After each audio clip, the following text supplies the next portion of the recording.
চলন্ত বাস 1 কিলোমিটার টেনে হিঁচড়ে নিয়ে গেল ট্রেন। কুমিল্লায় প্রাণ গেল 12 জনের। 2 গেটম্যান বরখাস্ত। রেল ক্রসিং আধুনিকায়নের পরিকল্পনা সরকারের।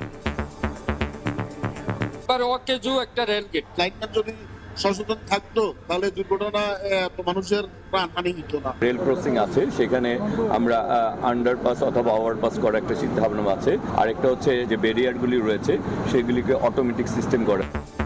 সড়কে 4 জেলায় নিহত আরো 9। বান্দরবানে বাস খাদে পড়ে আহত 30 পর্যটক। প্রতি ঈদে হাসপাতালে ঢল নামে রোগী। দুর্ঘটনা রোধে সব যানবাহন বিজ্ঞানসম্মত উপায়ে মনিটরিং এর পরামর্শ।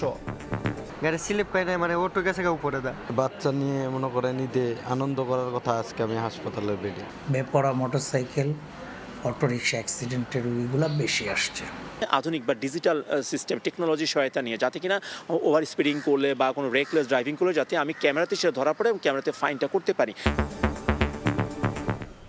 দেখছিলেন প্রধান শিরোনাম। দুপুরের সময়ের সঙ্গে আছি আমি আমিরুল ইসলাম আলিফ। এবার অন্যান্য শীর্ষ সংবাদ। কেন্দ্রে বাঁধ ভাঙা উচ্ছ্বাস, ঈদ আনন্দে মাতোয়ারা সবাই। কক্সবাজার সৈকতে পর্যটকের ঢল। চিড়িয়াখানায় দর্শনার্থীর ভিড়, ছোটদের কাতারে সামিল বড়রাও। তারেক রহমানকে নিয়ে বিষোদ্গার করছে একটি গোষ্ঠী। ফ্যাসিবাদী আচরণ বন্ধের আহ্বান প্রধানমন্ত্রীর উপদেষ্টার।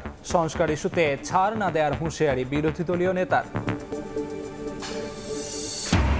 14 দিনের রিমান্ড শেষে কলকাতার আদালতে ওসমান হাদি হত্যা মামলায় অভিযুক্ত ফয়সাল ও আলমগীর কারাগার থেকে নেওয়া হয় হাসপাতালে। বাংলাদেশে প্রভাব বিস্তারে 3 দেশের প্রতিযোগিতা। তিস্তা প্রকল্পে ঋণ প্রস্তাব চীনের। আমদানি নিষেধাজ্ঞা তোলার ইঙ্গিত ভারতের। বিনিয়োগে আগ্রহী যুক্তরাষ্ট্র।